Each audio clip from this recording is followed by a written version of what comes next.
Shalom. First and foremost, I'm going to give all honor, glory, and praises to Yahweh, by Hashem Yahweh Shai, by Hashem Rachaha Kodash. Double honors to the apostles and elders at Great Millstone. Peace, blessings, and salutations to the hopefully elect. It's the brother Isaiah with the Pittsburgh GMS camp, coming at you with another lesson through the spirit and power of Yahweh, by Hashem Yahweh Shai, by Hashem Rachaha Kodash. Lord willing, this is edifying. All right, and the reason I'm going into this lesson is, man, because, you know, just vexations of Babylon. All right, and you know, the mindsets, the working on the minds of our women in particular is what I'm going to in this lesson, man. You know, because when you hear the things that come from our women's mouths, all right, it's a vexation, all right, sometimes, because, you know, see, Esau and these people, okay, these Christians, man, these false Christians will shame you into being, you know, from being a man. They try to put shame on you, all right, from things that come natural to being a man. All right.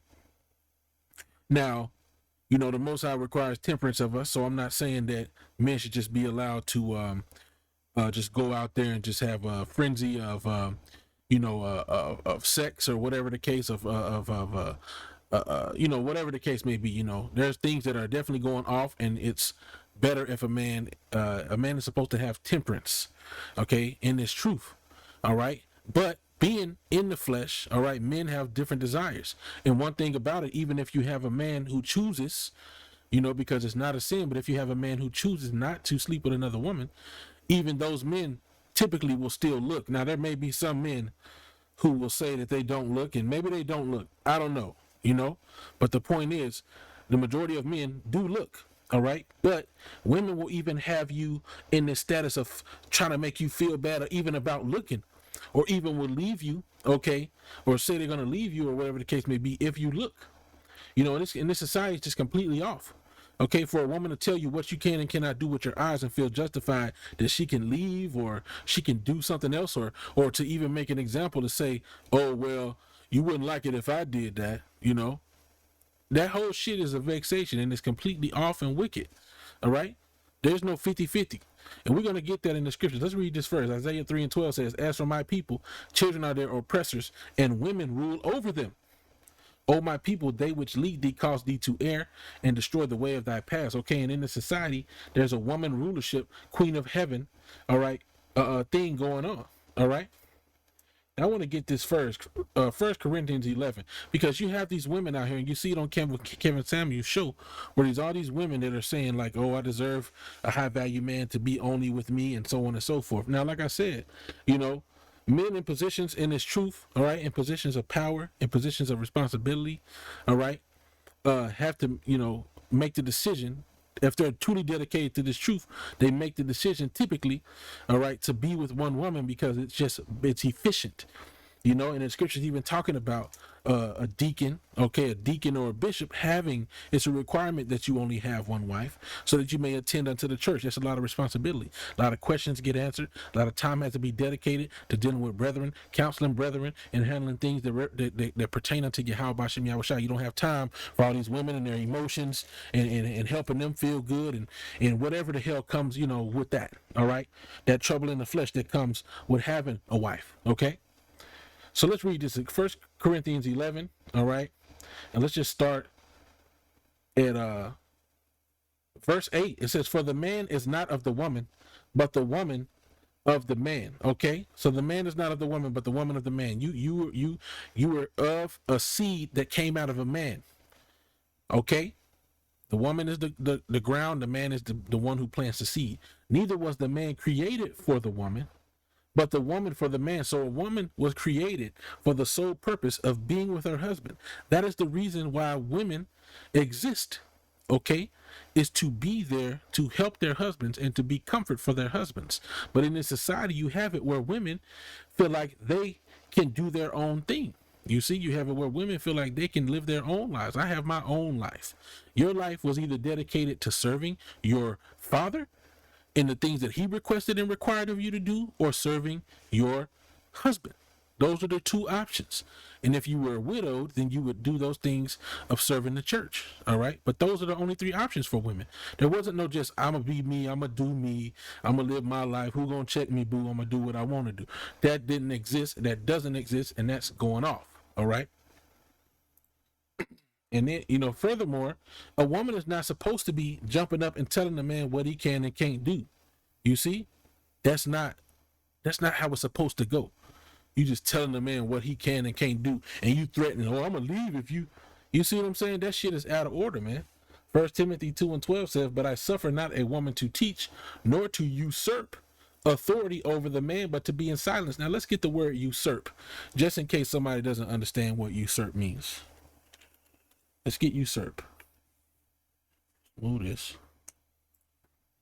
Usurp. It says to wrongfully appropriate, to make use of or seize for use.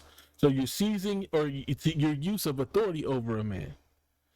Okay? To seize, usurping, to assume unlawfully, to trespass on. So in this case, it would be trespassing on a man's authority. Okay, where a man was put in a position in order to tell a woman, look, you can and you cannot do this.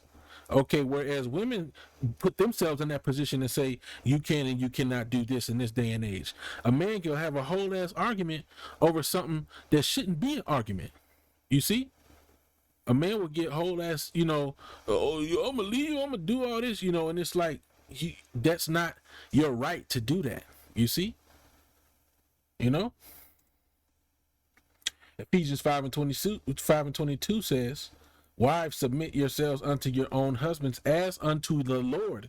Okay, as unto Yahushua. That's the level of reverence your husband is supposed to get, especially if he's in the truth. For the husband is the head of the wife, even as Hamashiach is the head of the church, and he is the savior of the body. So the husband is being likened to Hamashiach, or Christ, as it says there. Okay, but do you think that a woman will give you that same respect as looking at you on the same level as Yahushua unto her? No, she wouldn't. She would not treat you that way. That's a very rare thing, and I doubt it exists on this side. Or I doubt that it exists where a woman's treating some man out here like he's Yahushua. No, you definitely don't see that in the Christian church. A woman will quote unquote bow down to Jesus before they bow down to their husband. All right, but that man is your Lord, according to the scriptures. Verse 24, for therefore, as the church is subject unto, let's just say it for reading's sake, Christ, so let the wives be to their own husbands in everything. You see?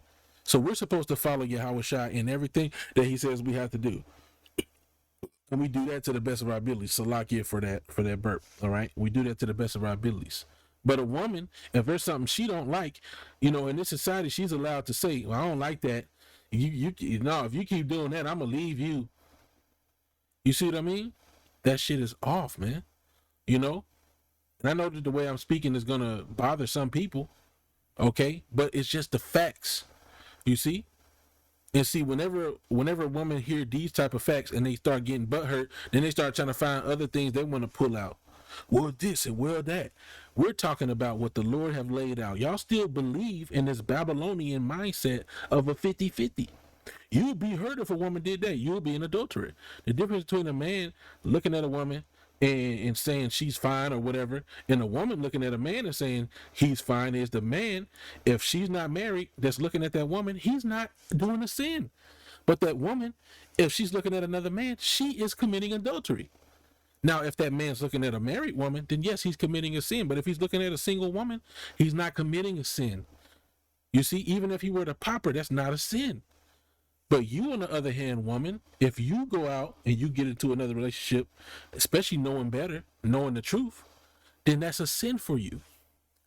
Now, Paul talks about the mercies that happen. Okay, if you a woman that have an unbelieving husband and he leave you, then you're not held accountable. So that's different. But if you got a husband that know he an Israelite, okay, I'm saying, or whatever the case may be, you got a husband and you catch him looking at another woman, and I'm gonna leave you because you looking at that woman, and you know these scriptures, you going off,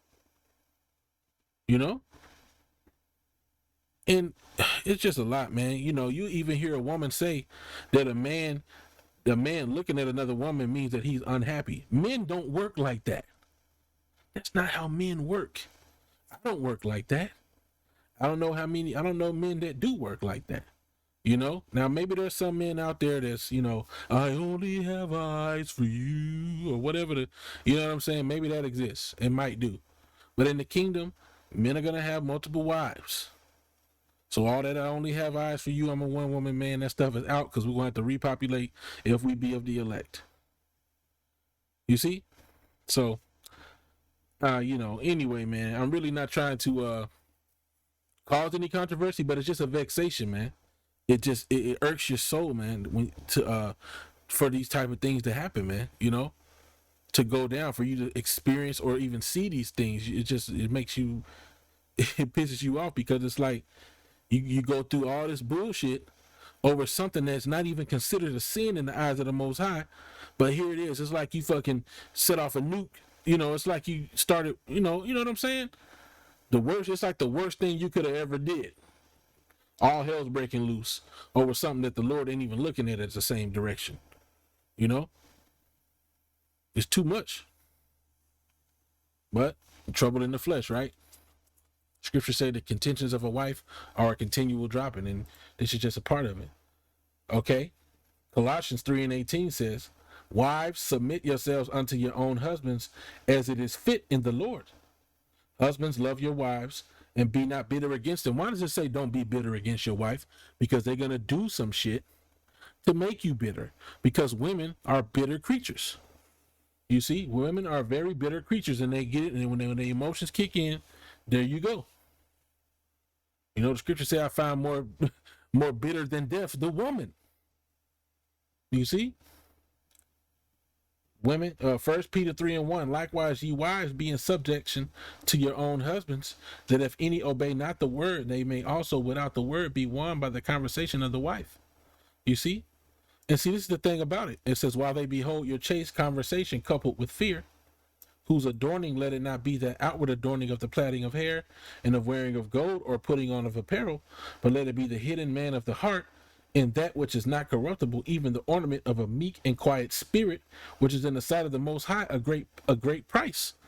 So you see, this is what it is. You know, how if you're doing everything the Lord's asking you to do, you're being a silent and loving wife, you're giving your man the respect. What if he does you wrong?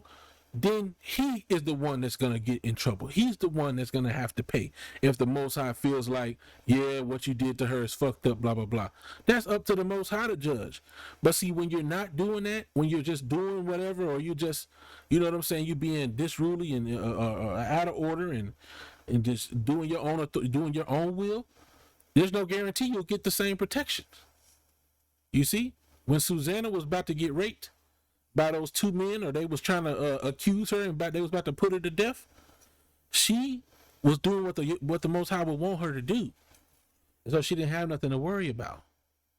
You see, she did what was right in the sight of the Lord. So the Lord defended her, you know. But anyway, man, that's it, man. I want to give all honor, glory, and praise to Yahweh Bashem, Yahweh Shai Bashem Rakakadash. Double honors to the apostles and elders of Great Millstone. Peace, blessings, salutations to the hopefully elect. With that, I want to say Shalom, Wa Abba Babal, Shalom.